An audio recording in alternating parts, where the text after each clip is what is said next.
यूं अपने रोमानी तर्ज इजहार तक ही महदूद नहीं रहते, बल्कि हालात के गहरे मुशाहिदे के बाद उनका जो कलम है वो बगावत का उन्वान बन जाता है। एक मकाम पर यह मज़ाहमत कूद के सामने आती है। कहते हैं, सहरा नवर्द लोगो उड़ती सी खबर है, अब गर्दबाद अपना चक्कर बदल रहे हैं। ना जुल्म ही रुका है, ना सर मेरा झुका है, मैदान करबला में लश्कर बदल रहे हैं। यूं अनायत साहब की शायरी एक फैसला कुन मरेले में दाखिल होती है।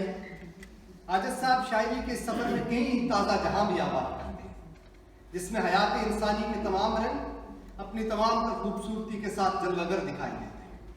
हालात के जबर का हर वार सहकर आजद साहब की शेर और शायरी की मोहब्बत का ये सफ़र लफ्ज़ों का पैरहन तोड़कर इर्तिका पजीर होता है और वो नए इम्कानात के सफ़र पर रवाना होते हैं।